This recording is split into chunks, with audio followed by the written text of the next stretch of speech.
There was a show on Netflix called, I think, The Messiah.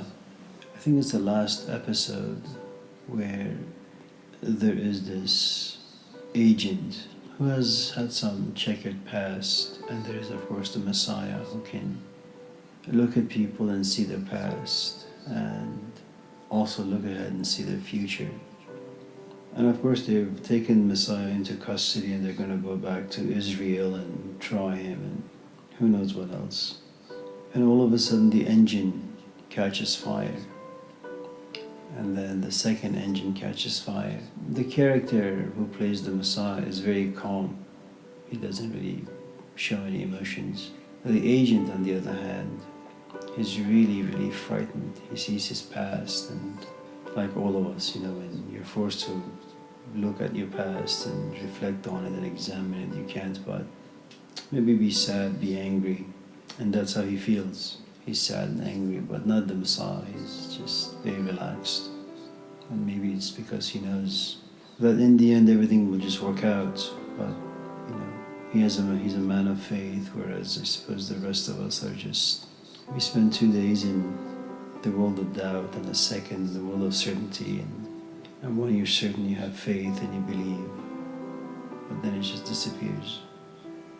Sometimes you just live your life in a certain way where after 5 or 10 or 15, 20 years you look back and you have nothing in your pocket, and it just dawns on you that you can't do anything that's right. So whenever you have to make any decisions about anything, there is a great amount of doubt and uncertainty and fear. You just can't trust yourself in anything.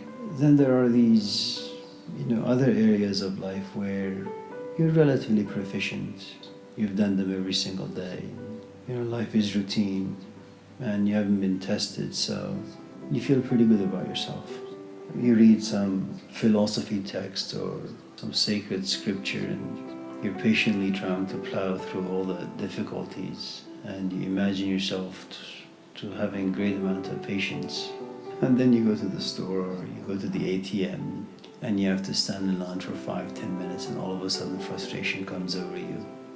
You're also thin-skinned when it comes to things that you're not completely sure about. There's doubt, there is fear, there is confusion. And you do a couple of things. You never put yourself, or at least try never to put yourself in circumstances where you just don't have power over the environment, that you have basically removed all the unknown components so you could have power over the environment. Even if you read the few first pages of Daughter of Fire, it's a nice thing to say that I'm going to go to India, I'm going to find a teacher, and that teacher will show me and tell me what yoga is, and probably give me some exercises. And I'll be mindful of those exercises for a few months or a few years, and then I'll come back, go back to England or go back to America, and will become very proficient. You enter a certain environment imagining that you know how things are going to unfold. And I guess the first doubt and confusion and fear, uncertainty that she has is, I was on the rickshaw for 7 hours, I'm dirty, I'm dusty, I'm smelly.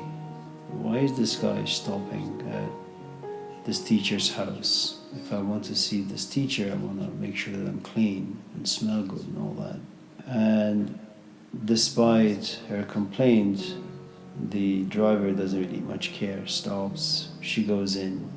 And then another confusion sets in, which is, why am I all of a sudden so excited about seeing this man? I just saw him and he has left this impression. And then he's kind to her for the first few hours of the following day, but the rest of the book, it's a difficult place to be, You give your time, you give your energy, then you give your money. Then this teacher erases all the narratives, all the stories that used to give your life meaning and purpose, gets rid of your illusions as to what a spiritual quest is all about. And it's no longer abstract. You're no longer like standing outside and looking in and fantasizing about, how something is going to be. You're in the belly of the beast and it doesn't feel good. Should I stay? Should I go? Yes, no, maybe. And it's too much. I guess, the point all this. If you trust and have faith, you will still have fear and doubt and confusion and uncertainty. They will just not be as intense. They'll still have impact and effect on you, but maybe not as much. If on the other hand you don't have any of those, you don't have the faith or the trust, then you have a good amount of doubt inside you. Any surprise that's unpleasant is going to create confusion. There is no way out of it. We spend so much time trying to have power over life, over our spaces and environments, both inwardly and outwardly. But it doesn't take very much, to get rid of all of that. Jean-Paul Sartre has this really beautiful kind of story. You can picture it in your mind's eye. It's about this waitress, carrying like 10 cups of really, really hot coffee on a tray. And as, the tray is over her head trying to get through the traffic at the cafe, all of a sudden a single drop, just one tiny drop, falls on her wrist and the entire tray goes everywhere. And I think our life very much is like that despite all the power that we try to amass to have relative amount of control over our lives, it really doesn't take very much for everything to just fall apart. It also depends on what exactly you're confused about. It's one thing to be confused about or be angry about the fact that, you got a C+ in an exam at school, but all of a sudden to realize that you just don't want to go to school, period. It's no longer about the subject, it's about the entire, academic arena that no longer amuses you, that you want to walk away. So the more meaningful, the more fundamental, the more substantive something is, whenever there is confusion and uncertainty in it, it'll impact you far greater. I think the only problem but I think once you begin the journey, if you stay on it, whatever the journey may be, until you get to the finish line, there's going to be doubt, and there's going to be confusion, and there's going to be fear. And there isn't much you can do about it. As long as you love and as long as you desire intensely, you will continue on the journey until you get to the finish line. Unless you get to a place where you say, I'm never going to get to the finish line and I accept my fate.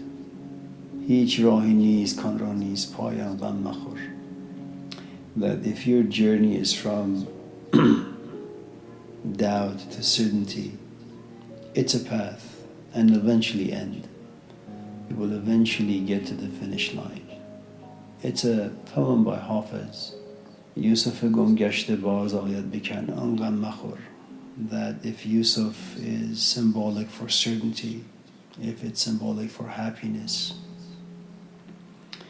he says, maybe you have lost your path, maybe you have lost your happiness, maybe you have lost your certainty. Kulbe ahzan shabad ruzi gulistan gham makhur. And when you become filled with doubt and fear and confusion and anger, your heart or your soul becomes so sad. Kulbe ahzan, that your heart becomes a home to sorrow. And Hafiz says that it is true that you have lost your path. It is true that your heart has become a home to sorrow.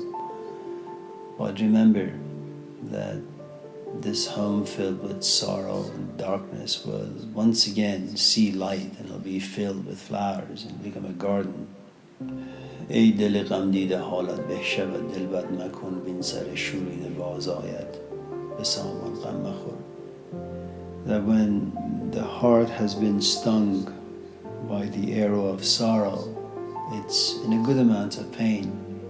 But if the start line is sorrow and the finish line is joy, you will eventually get to joy.